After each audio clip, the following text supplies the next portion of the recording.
오늘 본문을 보면 야곱이 자기 아들 요셉을 만나는 장면인데요. 먼저 야곱이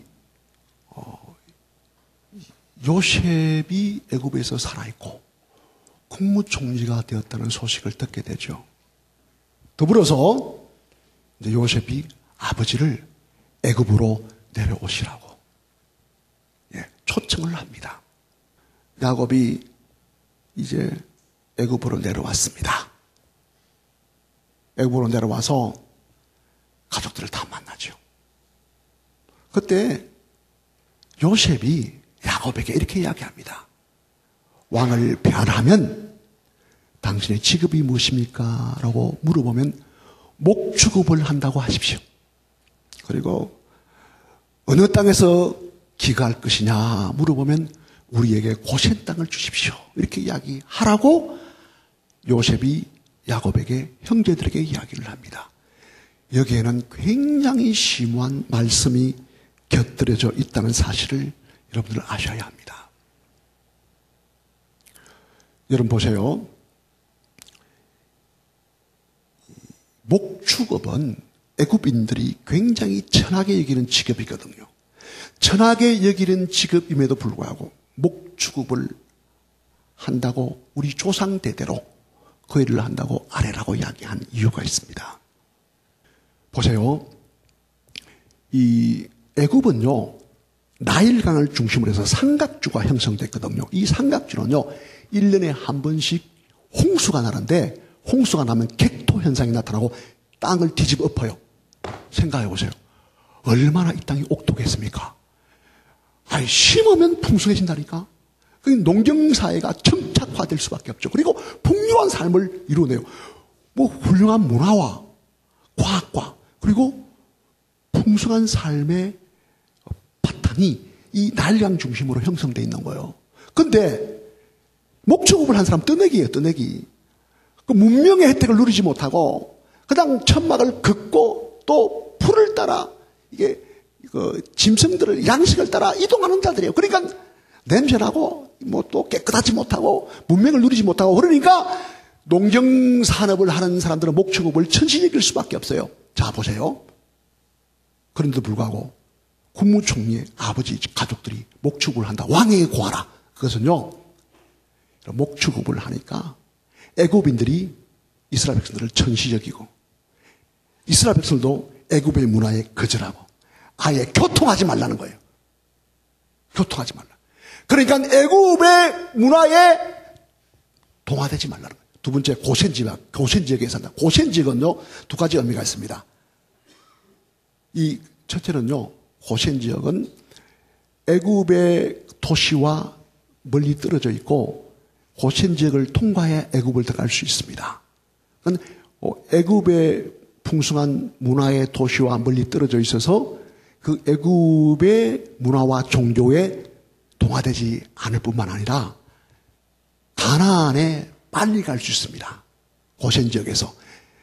그래서 모세가 바로를 만나서 3일 길을 떠나서 우리가 예배를 드리겠다는 3일 길이 바로 가나안입니다. 그래서요, 결국 목축을 하고 고센 땅에 살아라 한 이유가 바로 이스라엘 백성들이 애굽의 문화와 종교에 동화되지 않고 하나님의 백성의 혈통과 하나님의 백성의 신앙을 지키게 하기 위해서란 말이죠. 자, 여러분, 이 애굽에서요, 이스라엘 백성들이 장전 600만으로 번성합니다.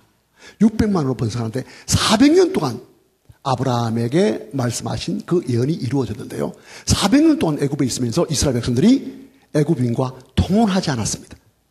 피를 섞지 않았단 말이에요. 피를 섞지 않았다는 것은 그들과 교통하지 않고 교제하지 않았다는. 그런데도 굉장히 영향력을 많이 받았거든요. 왜냐하면 이 고센 지역에 정착했지만 그들은 주거지를 옮길 때 주거지를 옮기는 허락을 받고 주거지를 많이 옮겨서 생활했던 그런 사람들로 있고요. 그 고센 지역을 본부로 하지만, 예. 그리고 그 애굽에 있으면 여러모로 영향을 받게 돼 있거든요. 그럼에도 불구하고 통혼하지 않고 하나님의 백성으로서의 믿음을 지켜내었다는 것입니다. 만일에 가난에 계속 있었다면 제가 다시 한번 이야기합니다. 이스라엘 백성의 혈통은 이어지지 못했을 것이고 하나님께서 이스라엘 백성을 택했는데 이스라엘 백성이 온데간데 없이 사라질 그런 상황이었다 하는 것을 여러분들이 이해하시길 바라고, 자, 이제 400년이 지난 후에 모세를 통해서 적과 굴을 가나안으로 가야 하는데 보세요. 자, 보세요. 그들이 엄청난 고통과 환난을 겪거든요. 여러분, 고센 지역은 라암셋입니다. 라암셋, 이 고센 지역인데 이 고센에서 성을 쌓게 하는 것입니다. 얼마나 고통스러운지. 고센 지역은 그래도 그나마 살 수 있는 지역이에요. 풀도 있고 목축업하기에 적당한 지역인데도 불구하고 고센 지역 하면 이스라엘에서 이를 부르부르 하는 거예요. 왜? 그래서 라암셋 성을 지으면서 엄청난 고통을 당했거든요. 뿐만 아니라 도로와 또 성전을 짓는 일에 동원됐죠. 벽돌 굽는 일에 동원됐죠. 더군다나 여러분들 남자를 놓으면 다 죽이라 하는 그런 어떤 일들도 그 고난 속에 겪게 되는 그런 아픔을 맞이하고, 이런 여러 가지 사항들을 보면 이스라엘 백성들이 도저히 애굽에서 살 수가 없는 거예요. 그러니까 부르짖는 거예요. 하나님께서 약속하신 약속의 땅을 달라고 부르짖을 때, 그때 400년 때에 하나님 모세를 보낸 거죠. 모세를 보냈는데, 예를 들어서 여러분 보세요. 애굽에서 잘 살잖아요. 떵떵거리고 잘 살죠. 그러면 모세가 야 가나안 가자 하면 니나 가라 가나안 그렇게 이야기하지 않겠습니까? 근데 모세가 가자니까 가자 해서 나오는 거예요. 자, 그런데 하나님이 아브라함을 통해서 400년 후에 가나안을 점령한 이유가, 또 다른 이유가 뭐냐면 아까도 이야기했지만 보세요. 가나안은 아직 제가 관영하지 않았어요. 제가 넘치지 않았어요. 400년 후가 돼야 가나안에 제가 넘친다는 거예요. 가나안에 제가 땅을 오염시키고 그 제가 너무 추악하고 더럽고 잔인해서 하나님을 떠나 삶을 사는 그런 삶의 물 위에서 최악의 삶을 살아가는 거예요. 그들에게는요, 이 몰록신이라고 해서 아들을 바치는 그런 제사를 드렸고요. 그때 동성애가 난무했습니다. 여러분, 소돔과 고모라 성이 어디 지역인지 아세요? 소돔과 고모라 성이 가나안 지역입니다. 이 가나안이 얼마나 제가 찾겠어요. 드디어 400년 후에 가나안에 제가 찼어요. 제가 차니까 이스라엘 백성들을 통해서 가나안을 심판하는 거예요. 할렐루야. 자, 그리고 하나님이 가나안 백성들을 구원하는 거예요. 이 두 가지. 가나안에 제가 관영하고 땅에 제가 오염되어 이스라엘 백성들을 통해서, 거룩한 백성들을 통해서, 하나님의 백성들을 통해서 그 가나안을 심판하고 하나님은 이스라엘 백성들을 구원하는 거예요. 그러니까 심판은 두 가지가 따라옵니다. 구원과 심판 두 가지가 동시에 따라옵니다. 예수님께서 이 땅에 오셨을 때요, 믿는 자는 구원이요 믿지 않는 자는 심판이에요. 재림하면 예수님께서 오셨을 때 믿는 자는 구원을 받고 믿지 않는 자는 심판을 받는 것처럼 심판과 구원은 동시에 따라오는 것이죠. 자, 보세요. 아브라함이 애굽에 내려가서 거부가 되어서 가나안에 들어왔습니다. 야곱이 애굽으로 내려가서 600만의 장정으로 번성시켜서 가나안에 들어왔습니다. 예, 근데요, 이 가나안에 하나님의 백성으로 하나님 나라를 세워나가는 하나님의 계획을 이루어낸 것이죠. 여러분, 바울도 마찬가지입니다. 이 바울을 보면요, 바울이 로마로 자꾸 가려고 하잖아요. 왜 자꾸 로마로 가려고 하는지 아세요? 로마는요, 전 세계 인구가 유입된 곳입니다.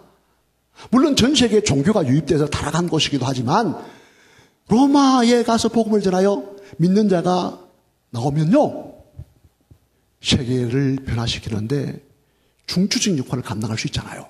세계인들이 유입됐으니까. 그래서 바울이 자꾸 로마로 가려고 하는데 어떻게 로마로 갔습니까? 제수의 신분으로 로마로 갔죠. 여러분, 바울은 왕에게 고소를 당해서 왕이 직접 바울을 호송하고 바울을 감옥에서 지키고 하는 일들은 왕의 친위대가 감당하게 되어 있어요. 여러분, 친위대가 누군지 잘 아시죠? 친위대들은 평민들도 좀 섞여 있지만 거의 귀족 출신들이 친위대에 속해 있었습니다.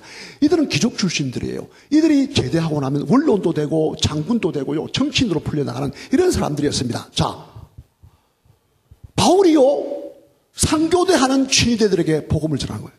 에이, 시끄러워, 조용히 해. 그래도요, 계속 복음을 전하는 거예요. 듣기 싫어도 일단 보초 쓰고 있을 때는 들어야 되는 거예요. 그러니까 귀족들에게 복음이 주는 거 된 거예요. 할렐루야. 여러분 보십시오. 313년 밀라도 칙령, 콘스탄틴 대제가 밀라도 칙령을 선포했죠. 그때 왜 콘스탄틴 대제가 밀라도 칙령을 선포했냐면 그 왕이 믿음이 좋아서가 아니에요. 그때 로마에는 4개의 황제가 있어요. 4명의 황제가 있었는데 콘스탄틴 대제가 이 4명의 황제를 다 몰아내고 통일을 시킨 거예요. 통일을 시키는데 통일을 시키고 난 후 보니까 자기의 정치적 기반 세력이 없는 거예요. 왜? 나눠졌잖아, 내 쪽으로. 그게 내 쪽으로 하나로 묶어야 되는데 하나로 묶을 수 있는 방법이 뭘까? 가만히 생각해 보니까 귀족들 중에 기독교인이 많거든. 그래서 요 기독교인들을 내가 끌어들이면 정치적 기반이 될 수 있다고 생각할 만큼 귀족들에게 기독교인들이 확산됐다는 거예요. 그만큼. 근데 이 일을 누가 했느냐? 바울이 로마에 가서 씨를 뿌린 거예요. 저는 이 사실을 여러분들이 들으면서 가슴이 벅차지 않습니까? 가슴이 두근두근거리지 않습니까? 저는 막 가슴이 두근두근거려요. 복음을 심었는데, 친위대들에게 복음을 심었는데 이 복음이 얼마나 확대되고 확산되었냐면 귀족들이요, 정치적 기반을 삼을 만큼 기독교가 확대된 거예요. 굉장히 중요한 일입니다. 여러분, 우리 기독교인들은 세상에 나가야 돼요. 그 찬란한 문화, 화려한 문화로 나가야 돼요. 나가서 거기서 하나님 뜻을 이루어내야 됩니다. 여러분 보십시오. 중요한 것이 있는데요. 그런 차원에서 교회는 세상에 뭐가 돼요? 세상의 중심이 돼야 됩니다.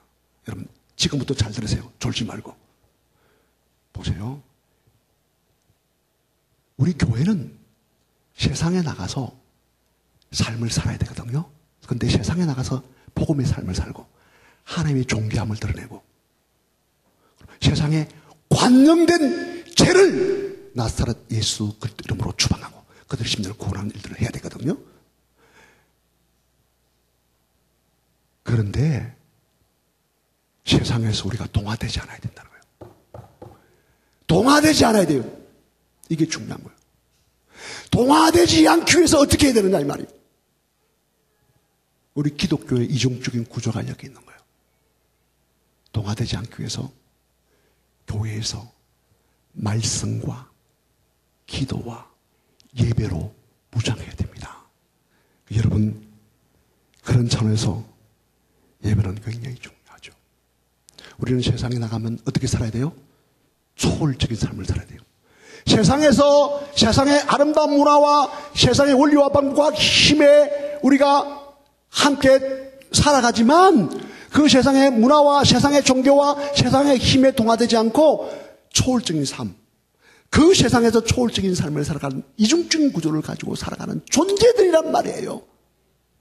거룩을 유지하며 거룩을 지키며 거룩한 삶으로 세상에 나가서 그들의 관념된 죄를 예수 이름으로 타파하고 그들의 심령을 구원해내며 우리가 그들 세상에 동화되지 않는 그런 이중적인 구조를 가지고 있단 말이에요.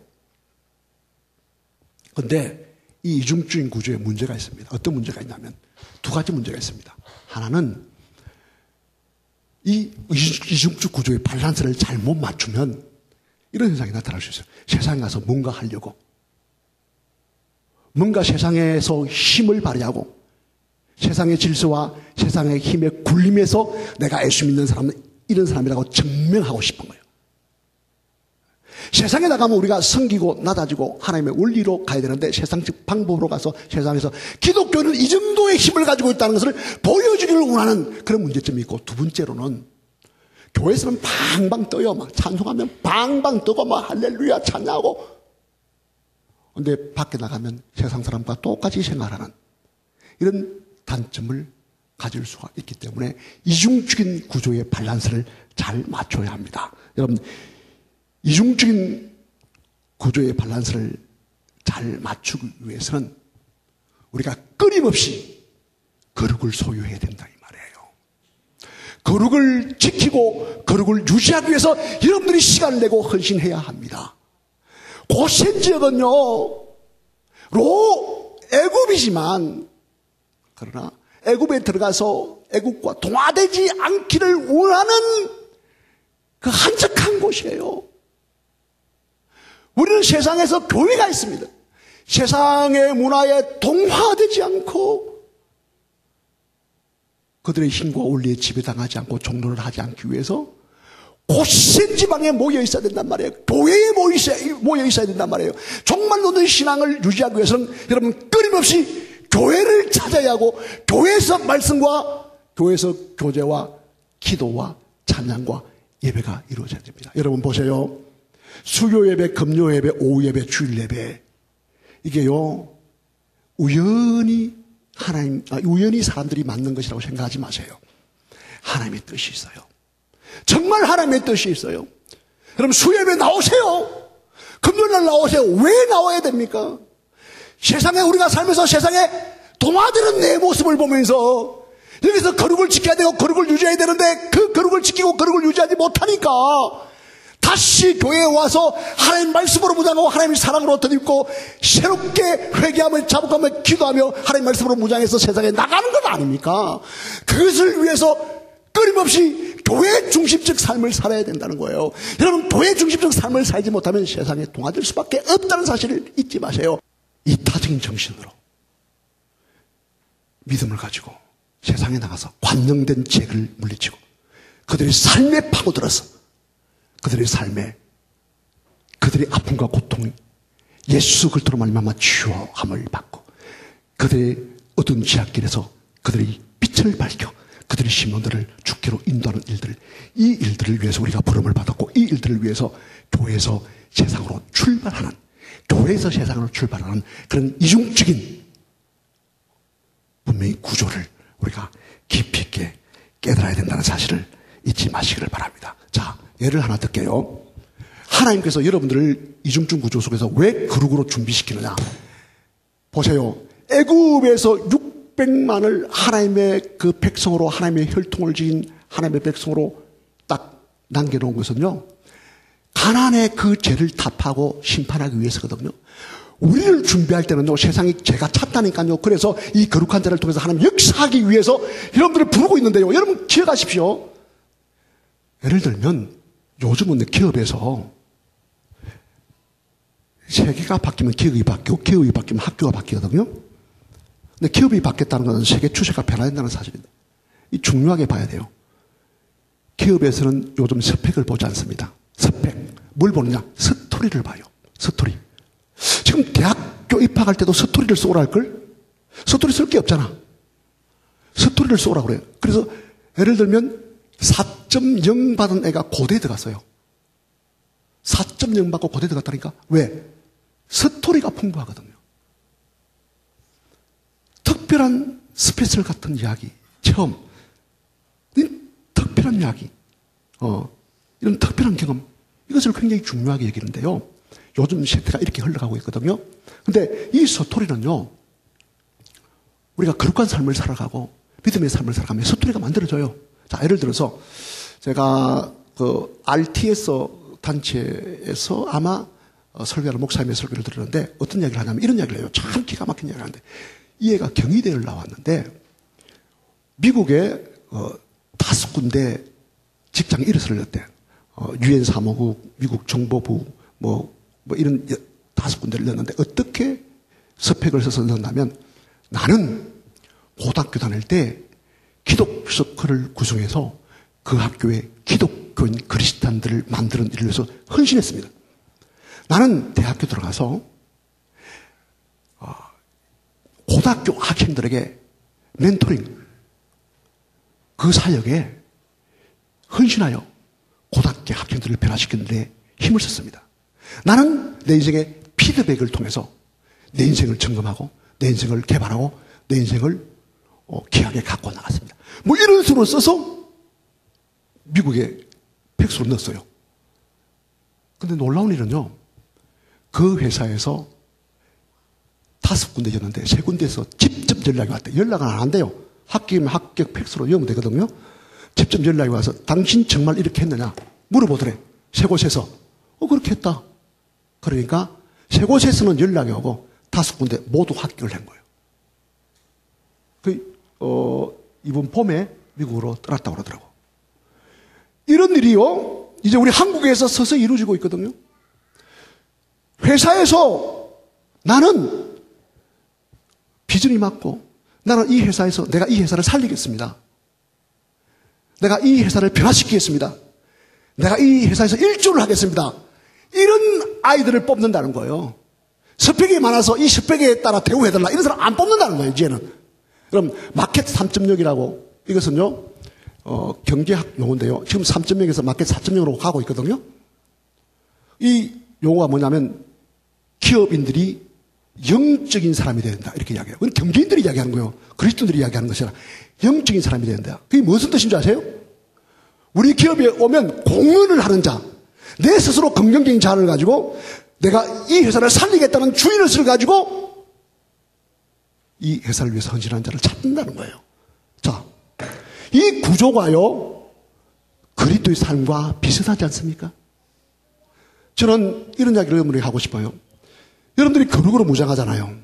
여러분 교회 끊임없이 모여서 하나님의 말씀으로 무장하고 거룩으로 무장하고 거룩을 지키고 거룩을 유지하면요, 하나님께서 반드시 여러분들을 쓴다는 거예요. 영명권을 통해서 하나님, 이 관영한 죄에 있는 세상을 위해 하나님께서 불어서서 쓴다는 거예요. 저는 이 생각을 하면 가슴이 뜁니다. 우리 교회요, 천교인이 이렇게 될 수 없다는 사실을 여러분, 나는 알고 있습니다. 그러나 정말 하나님께서 하나하나 보면요, 비전이 있다 있어요. 꿈이 있어요.